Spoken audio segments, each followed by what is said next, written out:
The journey of the soul. We ask Allah to guide us to the straight path. We ask Allah to guide us to the straight path. Alhamdulillahi Rabbil Alameen. Wassalatu wassalamu ala Sayyidil Anbiya'i wal Mursaleen amma ba'd. Fa'udhu billahi minash shaitanir rajeem. Bismillahir Rahmanir Rahim.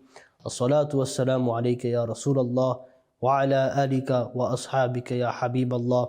Assalatu wassalamu alayka ya Nabiyallah wa ala alika wa ashabika ya Nurallah. Welcome back to our wonderful series, The Journey of the Soul. We have reached episode number 4. Previously we talked about how Iblis, he had authority over the land. Allah gave him control, Allah gave him authority, Allah gave him many blessings and favors. But when he seen the body of Adam alayhi salam in Jannah, he began to have enmity, and he began to realize that this power I have, this authority I have, is soon coming to an end. So he kind of realized and he prepared himself. Allah subhanahu wa ta'ala, the all-wise, the all-knowing, he was going to give authority, khilafah, ambassadorship to Adam alayhi salam, and to make things clear, to separate good and evil. Allah subhanahu wa ta'ala commanded all the angels, including Iblis, that you will do sajda to Adam alayhi salam. Iblis refused. This became clear that he was the evil one.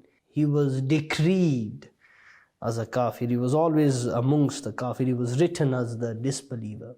He rejected the command of Allah subhanahu wa ta'ala. He denied command of doing sajda to Adam alayhi salam. And this was not a sajda of worship. This was a sajda of respect. Allah commanded him to respect Adam, but he didn't. So now good and evil has been separated, and forever, until the day of judgment, there will be this constant battle of shaitan and this constant battle of good and evil. Iblis was against the hukam of Allah subhanahu wa ta'ala, and he was arrogant. He wasn't submitting to Allah subhanahu wa ta'ala's command. Allah subhanahu wa ta'ala, he said to Iblis, فَاخْرُجْ مِنْهَا فَإِنَّكَ رَجِيمٌ, that exit from it, i.e. Jannah, you are rebuked, you are rejected, and forever until the day of judgment, you will be from amongst the accursed ones. Iblis says, Ya Allah, and this is the summary of the verses, allow me to live until the day of judgment. And he give me this time frame up until the day of judgment. Allah subhanahu wa ta'ala, he replies by saying, you will live for a decreed amount of time, for a limited amount of time, a known, a quantified amount of time. So Iblis thinks his request was fulfilled. Iblis asked to live up until the day of judgment, but Allah didn't fulfill what he asked. Allah said, you will live for as long as I want you to live. Then Iblis says, فَبِمَا أَغْوَيْتَنِي, because you have misguided me. So even now, Iblis knows that guidance and misguidance is from Allah subhanahu wa ta'ala. He says, because I am misguided, لَأَقْعُدَنَّ لَهُمْ صِرَاطَكَ الْمُسْتَقِيمِ, I will sit in front of them and obstruct them from your clear, straight path. Yani who? The humans, the people of God. Shaitan said that I'm going to sit in front of their path and I'm going to obstruct them from your straight path. Then Iblis says that then I will go to them in front of them, and then I'm going to go behind them. Then I will go on their right side, and then I'm going to go on their left side. And from all four corners, north, south, east, west, I will deter them from the correct path. I'm going to make sure, this was his promise, this was his claim, that I will prevent the Bani Adam from being righteous. I will prevent them from fulfilling your command. I'm going to make sure, I'm going to deter them from being servants of God. He has set out his cruel intention that for as long as Shaitan lives, he will stop Ibn Adam, the children of Adam alayhi salam, from being on the correct path. He will deter them, he will prevent them. He will cause wars, he will cause bloodshed, he will cause turmoil, he will cause destruction in the lands. And he will cause all of this on the hands of human. He will trick them so much. Shaitan says that I'm going to sit in front of their path. A human, an insan, he has iman, you have belief. A believer has belief. That is your valuable item, that is your block of gold, right? And your destination is Jannah, right? So you're going to trade this block of gold, this iman, you're going to trade it, right, for Jannah. But Shaitan's going to be in your path. And he will try to snatch this gold off you, so you're not going to get to Jannah. And he will come in front of you. He will come on your right side, he'll come on your left side, and he'll come to your rear side. He will come from all four directions, and he will try to do everything in his capacity to prevent you from entering into Jannah. This is his promise. This is his claim that he made to God. And he will try different tricks. He will sit in front of you. If you take an example of giving sadaqah, let's take the example of sadaqah. A man will try to give sadaqah. Initially, Shaitan will prevent you from giving sadaqah. That's the definition of him coming in front of you. He will prevent you from doing any sort of righteous actions. If you have given sadaqah, now he'll come from behind and whisper in your ear and tell you that this was a big mistake. You should not have given sadaqah. You will now become poor. He will try to make you feel as if you're going to become poor now. So he'll make you regret it. Now, once you have given sadaqah and he's failed from preventing you, then he's failed from making you feel regret. And the third thing, he will come on your right side. Now he will prevent you from doing any more good actions. If he cannot win that, he will come on your left side and he will try to make you commit sins to outweigh the good deed that you have just done. He will try to make your life difficult. Shaitan here in these verses, he claims that he's going to come in front of the person, behind the person, on the right side, on the left side. These are four directions, but in this dimension we have 6 different dimensions, or 6 different directions. We have forwards, backwards, we have left, we have right, and then we have up and down. And Shaitan, he doesn't talk about coming from above or coming from below. And that's a very interesting point. Like, why did Shaitan only choose 4 directions? Why did he fail to mention 2 certain directions, above and below? The Shaitan may be able to come to you from in front, from behind, from left and right. But when things get that difficult and you are surrounded by Shaitan, then you have 2 directions where you can go, or you're blocked in by Shaitan. You have 2 directions left. You have one direction up, above, where you raise your hands and make dua to Allah subhanahu wa ta'ala for protection. And you have the direction of below, where you put your head into sajda and you ask Allah subhanahu wa ta'ala for safety and security. So Shaitan may have 4 directions, but a believer only needs 2. Subhanallah. A believer only needs 2, above and below. That's the direction you should have. Dua and sajda. Linear direction, above and below. Subhanallah. So since then, Shaitan has made this promise with himself that he will do everything possible to deter a person from the correct path. He will do anything in his capacity to stop you from getting into Jannah.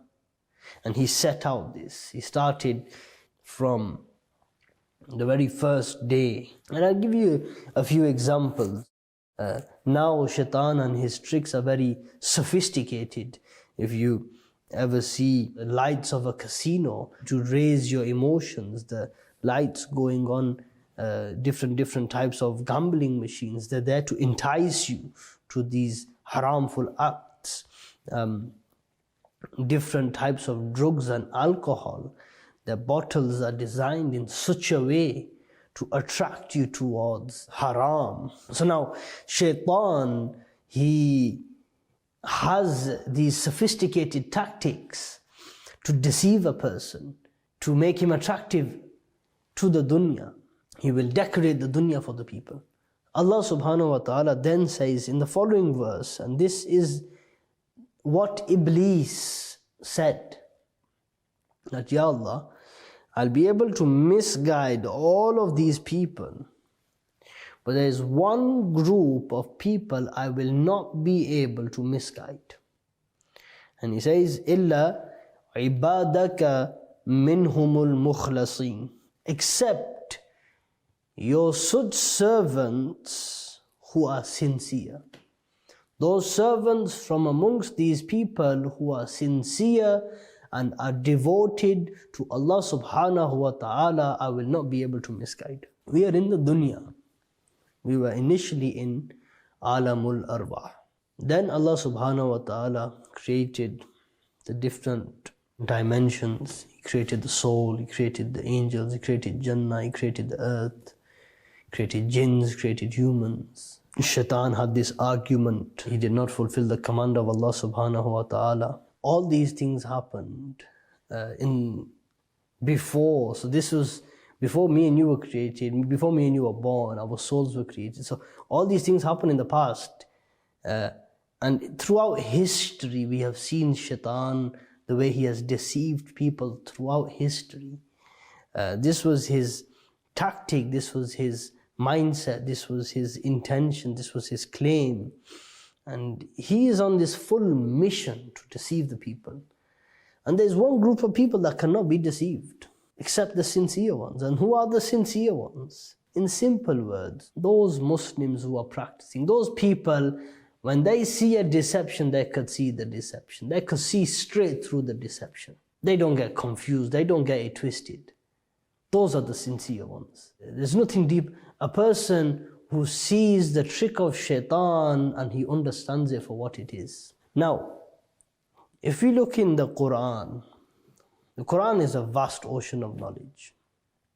And there is this very famous story of Musa alayhi salam and Fir'aun, where Musa alayhi salam, one-man army who is trying to remove the evil empire of oppression called the Fir'auni empire, the empire of Fir'aun. Pharaoh was a man who was evil by nature. He was killing people, he had false beliefs, he was committing various different crimes and sins. He was on a mass genocide. He was cruel to innocent people.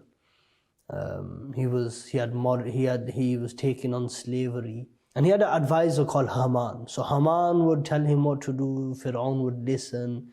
Haman was like the deluder, and Fir'aun was the deluded. And Musa alayhi salam was this one person who could see straight through the deception. And he wanted to finish off this empire.